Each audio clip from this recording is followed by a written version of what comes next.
चक्कर है? ये लाल बिंदु बार बार मूव क्यों कर रहा है?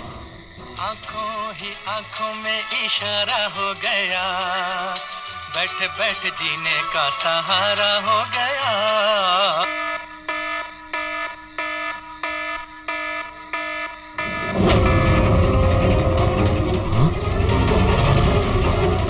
ये लाल बिंदु कहाँ गायब हो गया?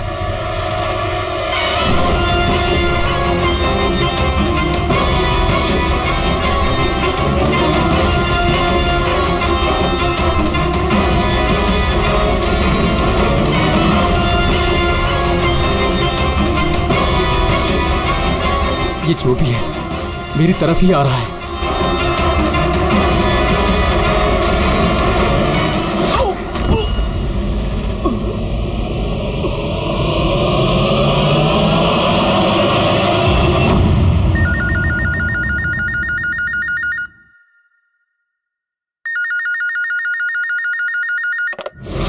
Hello, CID bureau.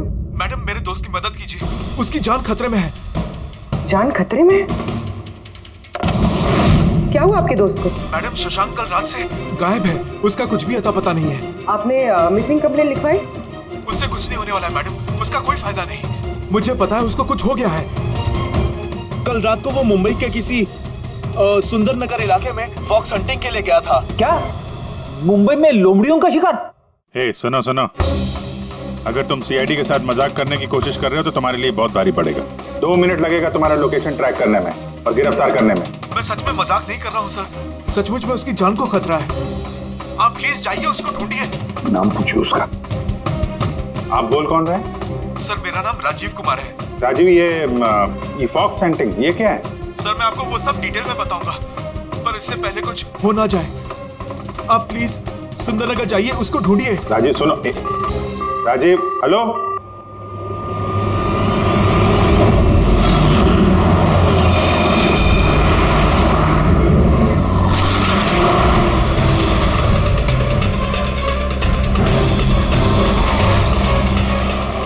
सर एक मिनट, वो गाड़ी पीछे बिल्डिंग में है सर।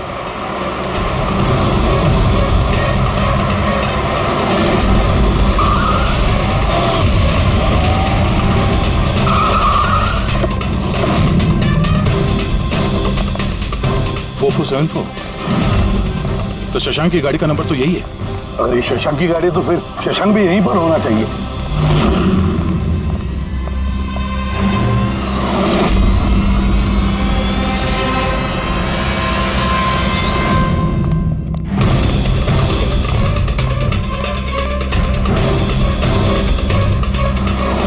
ओह माय गॉड,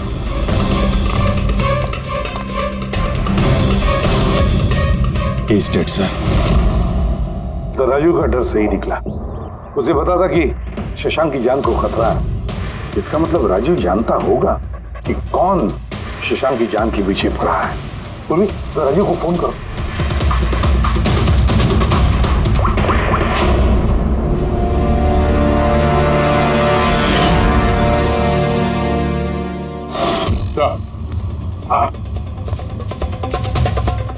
दो गोलियों के शेल, .38 कैलिबर। सर ये राजीव फोन नहीं उठा रहा है। सर कहीं इस राजीव की जान को भी खतरा तो नहीं है? सर एक बात समझ में नहीं आ रही सर, शहर के इस इलाके में कोई लोमड़ियों का शिकार करने क्यों आएगा? शिकारी खुद शिकार हो गया। मुझे तो यहाँ दूर दूर तक कोई भी लोमड़ी नजर नहीं आ रही है। रेडी पंकज, चुप रहो। ये फॉक्स हंटिंग सीक्रेट कोड है और इसका राज सिर्फ राजीव ही बता सकता है। राजीव के घर जाके पता लगाना पड़ेगा।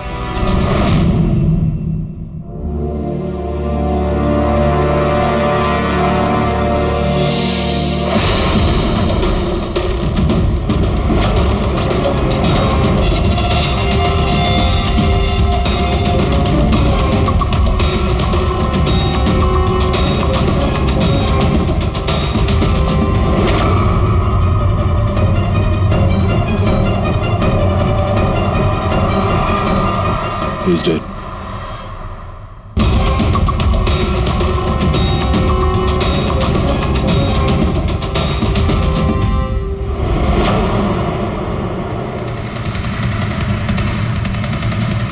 सर राजीव है सर। इसने अपने दोस्त की जान बचाने के लिए हमें फोन किया था और किसी ने इसी को मार दिया। और सर मारा भी शायद उसी गन से। ये देखिए .380 की बुलेट शेल्स, ठीक वैसे ही जैसे शशांक की बॉडी के पास में। ये कोई आपसे दुश्मनी का केस लगता है। किसी की राजीव और शशांक से कोई गहरी दुश्मनी होगी। खूनी तक पहुंचने के लिए सुराग हमें इस घर से ही मिलेगा।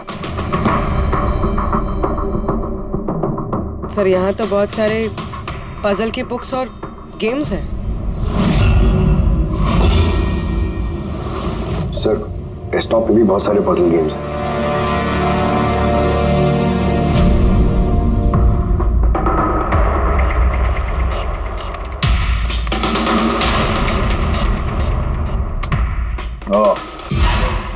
लगता है इस राजीव को पहेलियां सुलझाने का बहुत शौक था। ये देखो, उसके इस लैपटॉप पे ये पजल गेम का वेबसाइट खुला हुआ है। लेकिन सर इस पजल वाली वेबसाइट में है क्या? पूर्वी, लगता है ये वेबसाइट एक ग्रुप की तरह है। ये पजल प्रेमियों का ग्रुप। इस वेबसाइट पे जितने भी मेंबर्स हैं ये सब पहेलियों के शौकीन हैं। ये देखो, यहाँ पे ये पहेलियों के पिक्चर्स डाल रखे हैं और यहाँ पे ये अलग अलग तरह के पहेलियों के खेल के बारे में बात हो रही है। ये क्या? ये शशांक भी इस वेबसाइट का मेंबर था? अरे हाँ सर, लेकिन ज्यादा पुराना मेंबर नहीं था। इसने पिछले महीने ही वेबसाइट ज्वाइन की। सर इसका मतलब वो फॉक्स हंटिंग भी एक पहेली है जिसे सुलझा के ही हमें वो खूनी मिलेगा। हाँ पंकज, अब लगता है कि फॉक्स हंटिंग की अगली कड़ी हमें इस शशांक के घर पे ही मिलेगी।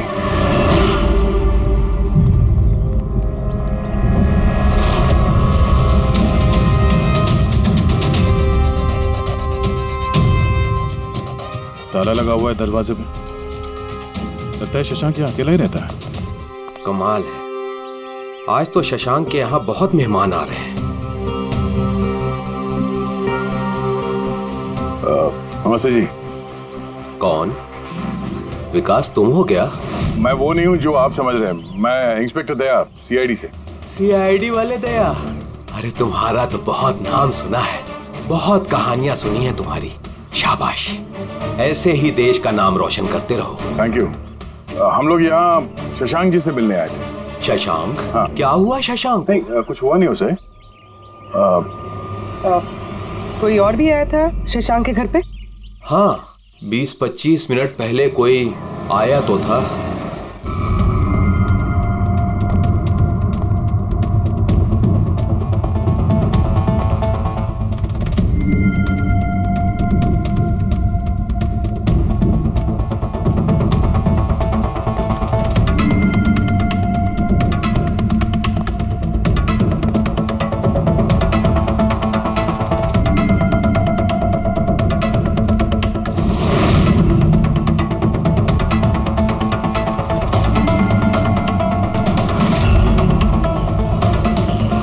इलेक्ट्रॉनिक गैजेट्स, ये इंस्ट्रक्शन मैनुअल्स, ये सब देखकर तो लगता है कि ये शशांक एक इंजीनियर था।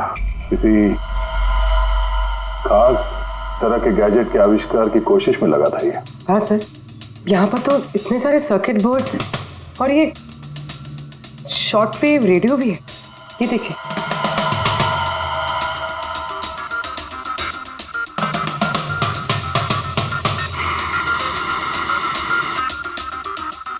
इस जगह पे सामान सब जिस तरह से बिखरा हुआ है, ऐसा लगता है कि यहाँ हमसे पहले कोई आया था इस कमरे की तलाशी के लिए। लगता है वो किसी खास चीज की तलाशी के लिए आया था। सर कहीं वो आदमी तो नहीं जिसके बारे में वो बता रहे थे कि हमसे पहले आया था? सर कहीं इस घर की चाबी तो नहीं है उसके पास? हो सकता है खूनी के पास शशांक के घर की चाबी हो सकती है, मुमकिन है। पर अहम सवाल ये है कि वो यहाँ ढूंढने क्या आया था, और जो चीज वो ढूंढने के लिए आया था वो उसे मिला है या नहीं। लेकिन सर यहाँ पर तो इतना सारा सामान है, हमें पता कैसे चलेगा कि कोई सामान गायब हुआ भी है या नहीं? पूरी पहले तो हमें ये पता करना होगा कि राजीव और शशांक की दोस्ती कितनी गहरी थी, और ऐसे किस चीज में ये लोग फंसे थे जिसकी वजह से इनकी जान चली गई। सर राजीव और शशांक की तो मौत हो चुकी, हमें कैसे पता चलेगा कि उनकी दोस्ती कितनी गहरी थी? पता चलेगा। पजल वाली वेबसाइट के बाकी के मेंबर से पता चलेगा। तो मतलब कभी तुम रोनी, आशीष और प्रकाश शशांक और राजीव के साथ वेबसाइट पर रेगुलरली बातें करते थे? जी एसीपी सर। क्या तुम लोगों को किसी पे शक है कि उसने इन दोनों का खून किया? मालूम नहीं सर। अच्छा, ये तो मालूम होगा, ये फॉक्स हंटिंग क्या है? सर आपको फॉक्स हंटिंग के बारे में कैसे पता? जाहिर सी बात है, ये लोमड़ी का शिकार तो हो नहीं सकता। असली बात क्या है ये बताओ। सर मतलब समझाना इतना आसान नहीं है, ये एक लंबी कहानी है। शुरू करो कहानी। सर कुछ 1 महीने पहले ही शशांक हमारी वेबसाइट का मेंबर बना था, पर उसे हमारी तरफ पहेलियों का शौक नहीं था। तो फिर? सर दरअसल उसे अलग अलग तरह के गैजेट्स का शौक था और वो ये दावा करता था कि हमारे सामने एक ऐसी पहेली रखेगा जिसे हम कभी सुलझा नहीं पाएंगे। अच्छा, तो क्या थी वो पहेली? सर उसने खुद का एक शॉर्ट वेव रेडियो बनाया था और अलग अलग तरह के स्टेशंस को चेक करते करते वो एक खास तरह के स्टेशन पे पहुंचा, जिस स्टेशन का नाम था नंबर स्टेशन। Number station? ये इसका नाम तो कभी सुना नहीं। अच्छा, इस पे नए गाने आते हैं कि पुराने गाने आते हैं? अजीब बात तो यही थी सर, उस स्टेशन पर कोई गाने आते ही नहीं थे, सिर्फ और सिर्फ नंबर आते थे सर। ये कैसा रेडियो स्टेशन है जहाँ पे सिर्फ नंबर्स आते हैं? सर नंबर भी हर वक्त नहीं आया करते थे, उनके आने का भी खास दिन और खास वक्त हुआ करता था। सर लगता है इन नंबर्स के बहाने कोई किसी को खास मैसेज दे रहा है, सीक्रेट मैसेज। शशांक ने उनके कई ब्रॉडकास्ट सीजन रिकॉर्ड किए थे और हम लोगों से कहा था कि हम उन नंबरों के तोड़ निकालें ताकि पता चल सके क्या गुप्त संदेश भेजे जा रहे हैं। तो क्या तोड़ निकाला इन नंबर्स का? नहीं सर, उनका तो सर हम तोड़ नहीं निकाल पाए, मगर राजीव ने कुछ दिन पहले बताया था कि उसे इस वेबसाइट के नंबर्स का राज पता चल गया। तो क्या राज था उन नंबर्स का? सर वो तो राजीव ने कभी हमें बताया नहीं सर। हाँ, पर बाद में राजीव और शशांक इस बारे में अकेले में बात करने लगे थे सर। देखो, हम फॉक्स हंटिंग की बात कर रहे थे, वो बताओ। फॉक्स हंटिंग ट्रांसमीटर हंटिंग का ही दूसरा नाम है। Transmitter hunting? जब कोई एक खास तकनीक से रेडियो ट्रांसमीटर के लोकेशन को ट्रैक करने की कोशिश करता है तो उसे हमारी भाषा में फॉक्स हंटिंग बोलते हैं। मतलब शशांक जरूर इस नंबर स्टेशन की लोकेशन ढूंढने की कोशिश कर रहा होगा। और कोई तो था जो नहीं चाहता था कि शशांक वो रेडियो स्टेशन पहुंचे, इसलिए उसने उसे मार दिया। आशीष, इन नंबर्स की रिकॉर्डिंग चाहिए हमें, सारी की सारी। तो ये है हमारी सीआईडी टीम। ये इंस्पेक्टर अभिजीत, इंस्पेक्टर सर, देश के सबसे जाबाज ऑफिसर्स को कौन नहीं जानता है? ये लोकेश है, लिंग्विस्टिक्स और मैथमेटिक्स का एक्सपर्ट। भाषाओं और संख्याओं का इतना ज्ञान है इनके पास जो शायद ही और किसी के पास हो।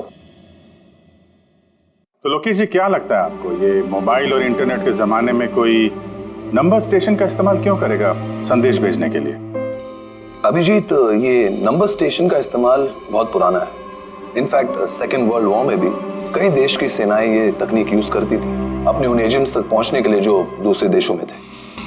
हाँ, मानते हैं कि इस वक्त मोबाइल इंटरनेट का जमाना है, पर मोबाइल इंटरनेट से दिए गए मैसेजेस बहुत आसानी से ट्रेस हो सकते हैं। एग्जैक्टली, इसीलिए तो ये वही तरीका इस्तेमाल कर रहे हैं, सेकेंड वर्ल्ड वॉर वाला।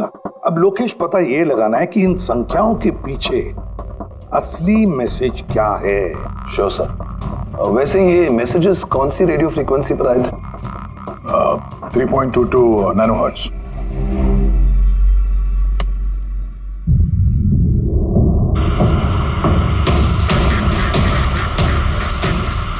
सर, इस रेडियो स्टेशन से तो कोई नंबर वंबर नहीं आ रहा है। I am not surprise. I am sure मुजरिम को पता चल गया होगा कि केस अब सीआईडी के हाथ में है, इसलिए उसने अपना मैसेज देने का तरीका या फिर रेडियो फ्रीक्वेंसी चेंज की होगी। तो नया चैनल ढूंढने में कितना वक्त लगेगा? बहुत मुश्किल है दया। एक नया चैनल ढूंढना मतलब रेगिस्तान में सुई ढूंढने के बराबर है। महीनों या तो सालों भी लग सकता है। नहीं लोकेश, हमारे पास वक्त भी नहीं है उतना। एक काम करते हैं, पुराने रिकॉर्डेड मैसेजेस सुनते हैं। लोकेश जी, ये मैसेजेस हफ्ते में 4 बार भेजे जाते हैं, मंडे, ट्यूसडे, वेडनेसडे और थर्सडे को। ये मैसेज सबसे पहले हफ्ते के सोमवार को ब्रॉडकास्ट हुआ था उस नंबर स्टेशन पे। आंखों ही आंखों में इशारा हो गया। 1 9 4 2 3 4 5 7 0 9 3 5 2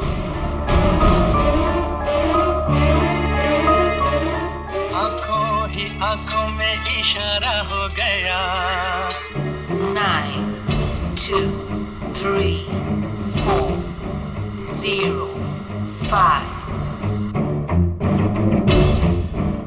आंखों ही आंखों में इशारा हो गया 6, 7, 2, 7, 1, 1. आंखों ही आंखों में इशारा हो गया 5, 2, 1, 8, 0, 7. नाउ प्लीज टेल मी, ये संदेश चारों दिन एक ही समय पर आए थे कि अलग अलग टाइम पर? नहीं नहीं, एक ही टाइम पे, रात 12 बजे। और फिर हर 2 घंटे बाद इन नंबर्स को रिपीट किया गया था। और इसके अगले हफ्ते के नंबर्स यही थे या दे वर डिफरेंट? नंबर्स तो अलग थे, लेकिन पैटर्न सेम था। मंडे को 13 नंबर्स, ट्यूसडे, वेडनेसडे और थर्सडे को 6 नंबर। इससे साफ जाहिर होता है कि जो मुजरिम है रोज अलग अलग मैसेज भेजते हैं, और ये जो मैसेज ये लोग भेजते हैं वो एक मैसेज 4 हिस्सों में कर भेजते हैं। लोकेश जी, 1 मिनट प्लीज, मुझे कुछ समझ में नहीं आया, आप फिर से समझाएंगे? मैं समझाता हूं, चलो पेपर देना तो।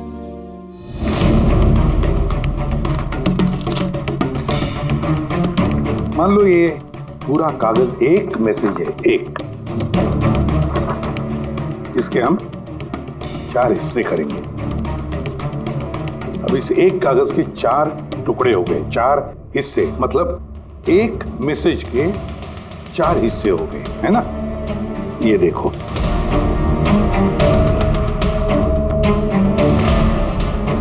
ये रहा मंडे का, ये रहा ट्यूसडे, वेडनेसडे और ये थर्सडे। मतलब ये सोमवार, मंगलवार, बुधवार और गुरुवार, ये 4 हिस्से जब एक होते तो एक पूरा मैसेज उनको मिलता था, है ना लोकेश? अभी नंबर्स को देखकर क्या लगता है तुम्हें, क्या मतलब है उसका? सर, ये नंबर्स के पीछे छुपा राज जानने के लिए मुझे वन टाइम पैड की जरूरत पड़ेगी। वन टाइम पैड ये क्या है? जैसा कि मैंने आपको बताया, ये टेक्निक वर्ल्ड वॉर 2 में यूज होती थी। उस वक्त हर एक देश अपने स्पाइस को एक वन टाइम पैड देता था, जिससे वो जो कोड्स हैं उनको डिसाइफर कर सके, जो सूचना है उसका मतलब निकाल सके। इसे कहते हैं वन टाइम पैड। तो राजीव और शशांक के हाथ भी ये वन टाइम पैड लग गया होगा, इसीलिए वो एक ऐसी पहेली तक पहुंच गए जो उनके लिए जानलेवा साबित हुई। ठीक है, इस राजीव और शशांक के घर जाके पता लगाना पड़ेगा इस वन टाइम पैड के बारे में।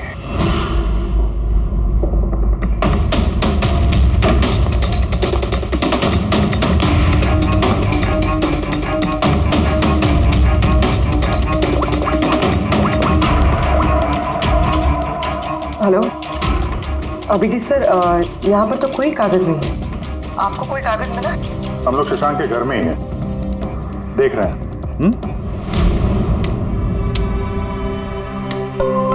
कौन शशांक? कौन है यहाँ? आप आइए। वैसा ना इंस्पेक्टर दया। अच्छा, सीआईडी वाले दया। आप यहाँ कुछ काम थे यहाँ? हाँ, वो शशांक मेरी इलेक्ट्रिक केतली लेकर आया था कुछ दिनों के लिए, वही लेने के लिए आया था।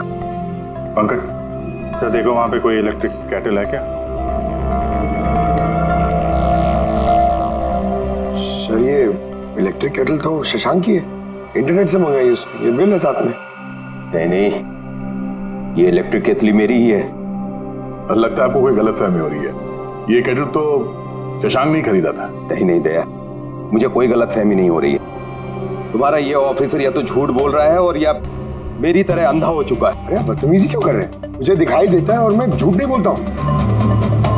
यहाँ पे बिल्स हैं, ये इलेक्ट्रिक केटल, इलेक्ट्रिक कंपोनेंट्स, ये सर्किट बोर्ड और ये किताबों का बिल। क्या कहा? शशांक ने किताबें खरीदी? एक और झूठ। अरे नो झूठ, ये मेरे हाथ में बिल्स हैं। शशांक किताबें खरीद ही नहीं सकता। एक मिनट, आप ये ऐसा क्यों कह रहे हैं? क्योंकि उसे डिसलेक्सिया है। डिसलेक्सिया? हाँ, डिसलेक्सिया। इस बीमारी से पीड़ित लोगों को पढ़ना ही अच्छा नहीं लगता। किताबें खरीदना तो बहुत दूर की बात है। पंकज वो किताबें कहाँ हैं? सर किताबें तो नहीं है, ये खाली डब्बा है। ओह, इसका मतलब है खूनी यहाँ किताबें ढूंढने आया था। तो वो किताबें ही वन टाइम पैड है जिसकी हमें तलाश है। ये कितनी किताबें?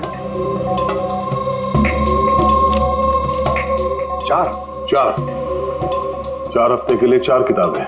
कौन कौन सी बुक्स हैं?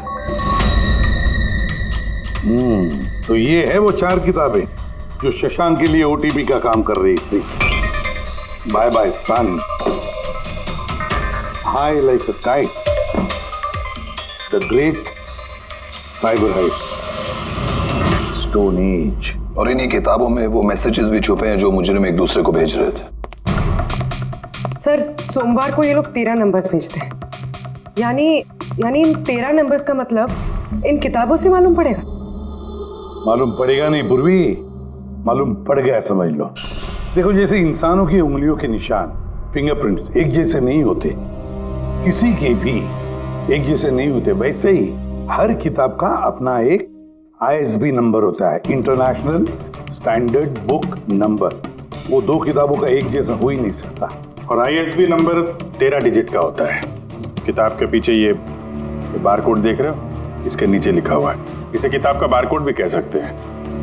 वैसे ये नंबर दूसरे तीसरे पेज पे भी लिखा रहता है, ISB नंबर। सर मतलब इन ISB नंबर्स को इंटरनेट पे सर्च करके मुजरिम को सबसे पहले ये पता लगता है कि किताब कौन सी खरीदनी है। एग्जैक्टली। और फिर उस किताब के ISB नंबर से वो लोग अपना सीक्रेट मैसेज ढूंढ लेते हैं। तो जो पहले सोमवार को ISBN नंबर भेजा गया था सर, वो है ये 19423457099352।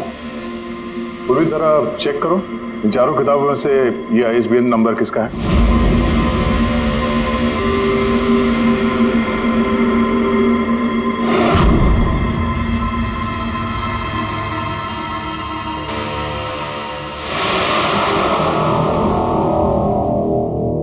ISB नंबर बाय सन से मैच होता है। अरे वाह सर, ये तो बहुत आसान है, इसे तो कोई भी समझ सकता है। एग्जैक्टली। इसी तरह हफ्ते के बाकी 3 नंबर भी डिकोड किए जा सकते हैं। मतलब मंडे के दिन का तो उनको सीक्रेट मैसेज का पता चल ही गया, लेकिन बाकी 3 दिनों में किताब के पेज नंबर से, लाइन नंबर से और वर्ड नंबर से उन्हें मैसेज पता चल जाता। सर ये ट्यूसडे को आया message 923405, 92 page number 34 line 05 word, मतलब 92 नंबर पेज पे 34 लाइन 5वां वर्ड। ठीक उसी तरह से हर हफ्ते एक नई किताब और एक नया संदेश।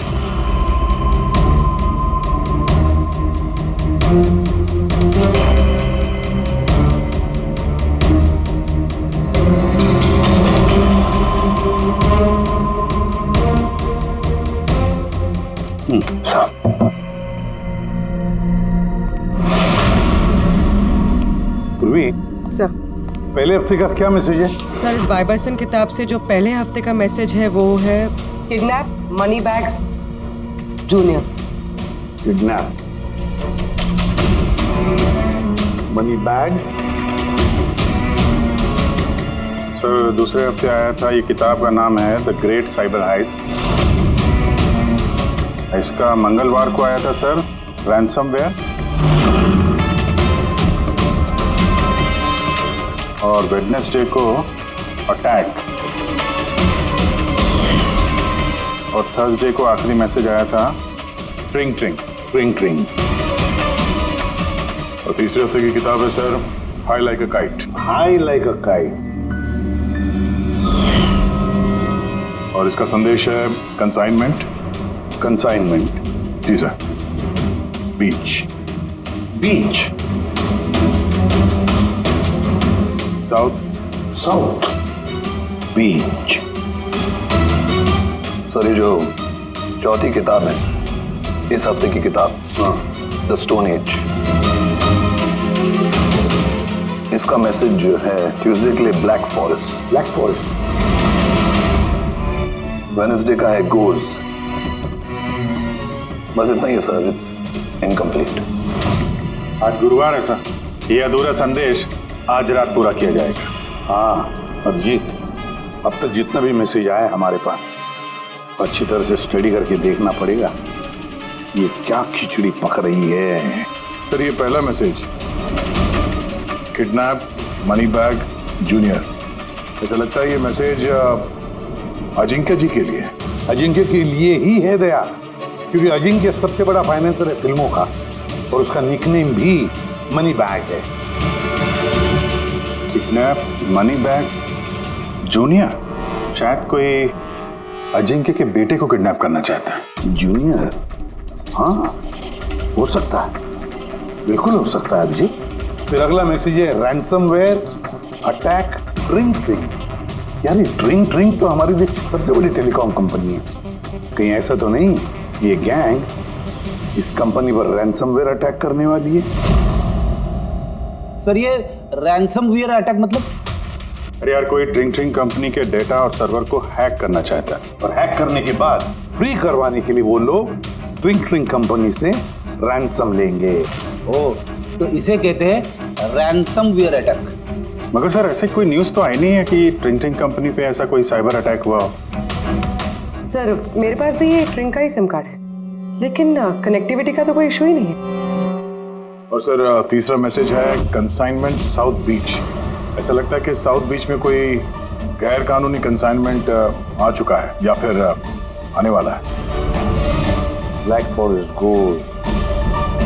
अभिजीत दया, इस गैंग का असली गेम क्या है आज रात को 12 बजे से पहले पता लगाना पड़ेगा।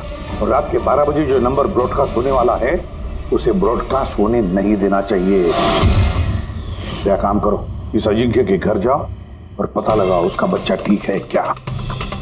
अभिजीत ड्रिंक कंपनी में जाकर उन्हें अलर्ट करो, कहो कि उन पर शायद साइबर अटैक होने वाला है, रैंसम अटैक। और पंकज साउथ बीच जाओ और देखो कोई कंसाइनमेंट आया है क्या या फिर कोई कंसाइनमेंट आने वाला है क्या, पूरा पता लगाओ। सर मैं कहाँ जाऊँ सर? हम कहीं नहीं जाएंगे, हम तीनों यहीं पर रुकेंगे ये पता लगाने के लिए कि इस गैंग को कैसे पता चला कि शशांक और राजीव ने उनके सारे मैसेजेस डिकोड कैसे किए।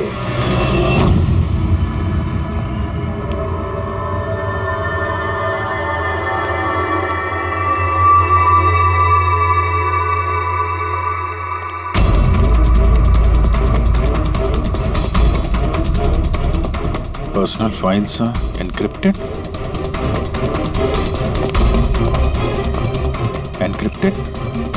सर क्या चाहिए सर, किसे मिलना है आपको? फिलहाल सबसे सीनियर कौन है इस ऑफिस में? सर सभी सीनियर्स यहीं पे हैं, सीईओ और कंपनी के मालिक भी यहीं पे है, बट अभी वो लोग एक अर्जेंट मीटिंग में बिजी है। कहाँ चल रही मीटिंग? देखिए अभी आप उनसे नहीं मिल सकते। कहाँ चल रही है मीटिंग? सर वो वहाँ पे कॉन्फ्रेंस रूम में। किसी को कानो कान खबर नहीं होनी चाहिए इस अटैक की, मीडिया वालों को तो बिल्कुल नहीं तो मार्केट में हमारा नाम खराब हो जाएगा। ये बात बाहर नहीं जानी चाहिए, समझे? Thank you. जिसका डर था वही हुआ, गैंग कामयाब हो गया इस अटैक में। हेलो दया। अब देखते हैं शशांक के बाद और कौन कौन से लोग इस वेबसाइट के मेंबर बने हैं। जो इनमें से कोई एक है जिसने शशांक के बारे में अपनी गैंग को पूरी इंफॉर्मेशन दी है। सर शशांक के साथ 2 लोग जुड़े इस वेबसाइट से, कवि और रोनी। कवि और रोनी, इनकी डिटेल है क्या? देखो सर ये कवि थाने में रहता है और इसकी किताबों की एक दुकान है। कवि की किताबों की दुकान है तो फिर उसके लिए ISB नंबर, मेरा मतलब है इंटरनेशनल स्टैंडर्ड बुक नंबर का इंतजाम करना तो बाएं हाथ का खेल है। और ये रोनी वो क्या करता है?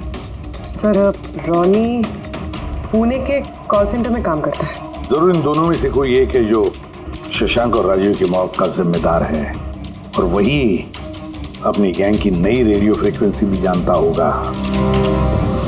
सर अगर हमें इस गैंग की नई रेडियो फ्रीक्वेंसी का पता चल जाए तो एक पावरफुल ट्रांसमीटर से हम उनकी लोकेशन भी जान सकते हैं। लोकेश, रेडियो फ्रीक्वेंसी का बंदोबस्त हो जाएगा, मगर ये पावरफुल ट्रांसमीटर का क्या?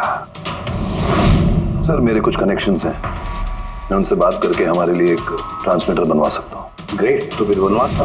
और फ्रेडी, को फोन करके पूछो अजिंक्य के बारे में क्या पता चला। आप कॉफी लेंगे? No thanks. वैसे ये आपके घर के बाहर इतनी सिक्योरिटी हमेशा रहती है या आज कुछ खास बात है? हाँ, ये सिक्योरिटी हमेशा रहती है। आप तो जानते ही हैं फैन लोगों को, कितनी बार ये घर के अंदर घुस आते हैं। क्या? नहीं, एक्टर्स के घर के बाहर फैन की भीड़ तो सुनी थी मैंने, मगर एक फाइनेंसर पहली बार सुन रहा हूँ। आपने यहाँ आने की वजह नहीं बताई? अरे हाँ, वो मैं आपके बेटे अजीत से मिलने आया हूँ। अजीत से? मगर क्यों? क्या उससे कोई गुनाह हो गया है? नहीं, बस एक रूटीन इंक्वायरी है। मतलब? सॉरी, मैं वो आपको नहीं बता सकता, मैं अजीत को बताऊंगा। अजीत की तबीयत ठीक नहीं है। तबीयत खराब है या वो किडनैप हो गया? किडनैप? What nonsense! देखिए अजिंक्य जी, उन अपराधियों के दबाव में आके आप सीआईडी से झूठ मत बोलिए। हमें खबर मिली है कि एक गैंग है जो आपके बेटे अजीत को किडनैप करना चाहती है। अजीत कहाँ है इस वक्त? वो घर पे ही है। मैं उसे देखना चाहता हूँ अभी। रामो,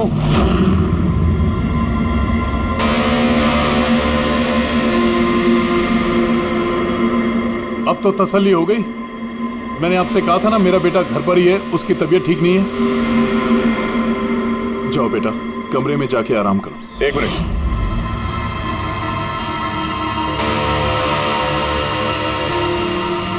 जरा कैप निकालना। मत उतारना टोपी। क्यों नहीं? हाँ? क्या कहा मैंने? क्या बता रहा हूँ? चलो। नहीं। उन्होंने क्या बोला?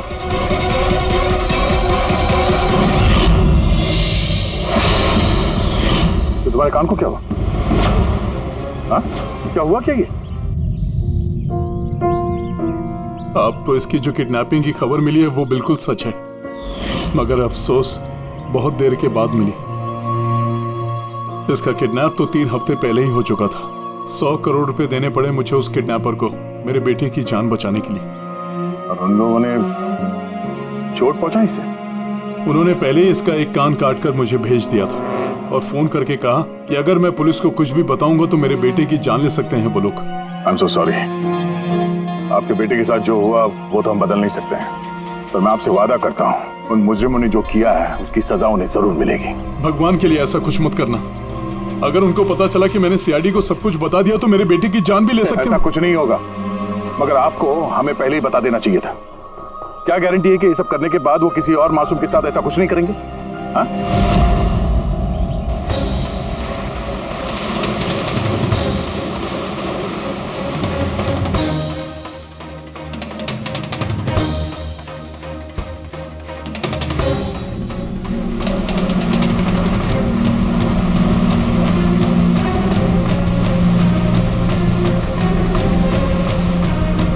अगर वो कंसाइनमेंट आ चुका है और डीलिंग हो चुकी, फिर तो कोई सुराग मिलना चाहिए यहाँ पर।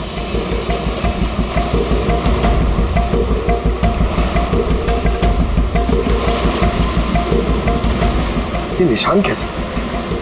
इन्हें देख के तो लगता है जैसे कि कोई बहुत भारी सामान या डब्बा घसीटा गया है। और कोई सामान तो यहाँ पे नहीं दिख रहा। शायद कंसाइनमेंट ही होगा।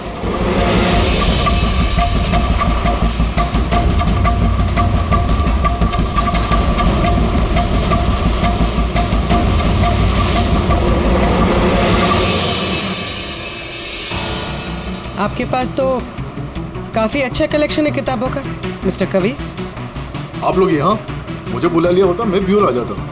हम लोग वीडियो चैट भी कर सकते थे फिर से। लगता है आपको हमारा यहाँ पर आना पसंद नहीं आया। जी नहीं, ऐसी बात नहीं है। क्या लेंगे आप लोग, चाय या ठंडा? चाय ठंडा तो बाद में ले लेंगे, फिलहाल तो हम लोग किताबें लेने आए हैं। मिलेगी? हाँ, क्यों नहीं। बोलिए कौन सी किताब चाहिए आपको? हमें 4 किताबें चाहिए।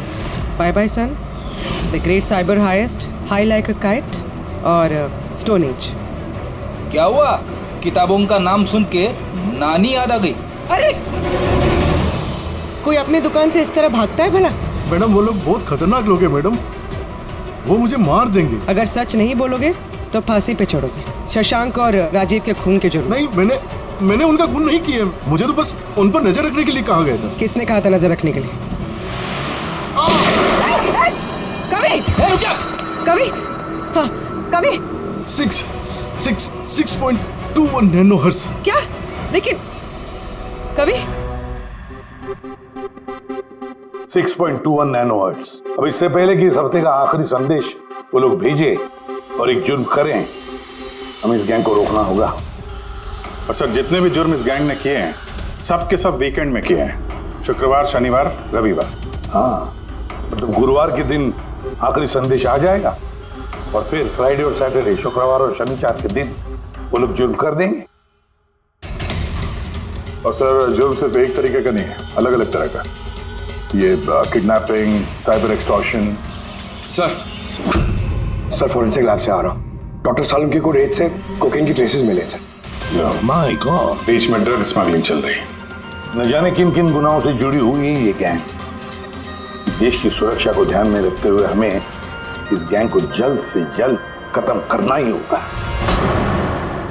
Sir, transmitter 6.21 nanohertz, right? 6.21 nanohertz. तो हम इस गैंग के रेडियो फ्रीक्वेंसी तक पहुंच सकते हैं। अब आएगा मजा। अब हम फॉक्स हंटिंग करेंगे।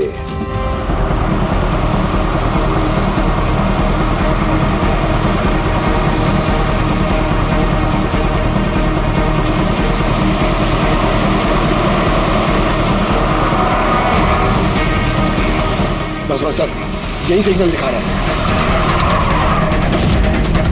सर बस ये रेड डॉट मिल जाए। देखो रेड डॉट कहां पे है।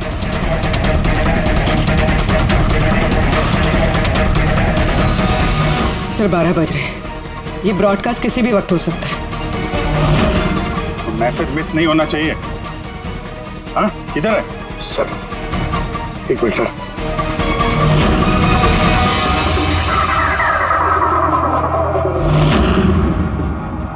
सर हाँ, एक मिनट सर, इधर है सर। आंखों ही आंखों में इशारा हो गया। 9, 2, 2, 3, 0, 9.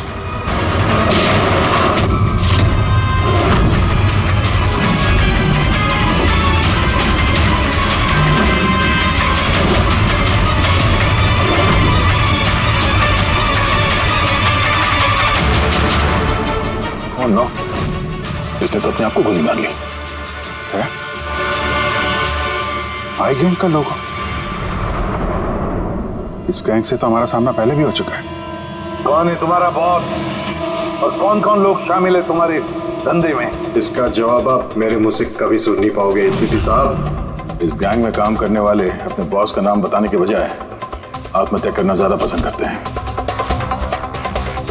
ये तो गया, लेकिन अगला जुर्म होने से रोकना होगा। वो क्या नंबर है उसका देखो। मैसेज का क्या मतलब है? 92 नंबर पे 2309, 23 number line. Kaboom. Kaboom? Kaboom क्या होता है सर? कबूम मतलब धमाका। धमाका मतलब कि कोई बम ब्लास्ट होने वाला है? पहले जो शब्द मिले थे हमें मैसेज से वो थे the stone age, black forest, ghost, और अब कबूम, ब्लैक फॉरेस्ट में धमाका। इसके पहले कि और मासूम लोगों की जाने जाएं, पता लगाना होगा ये धमाका कब और कहां होने वाला है।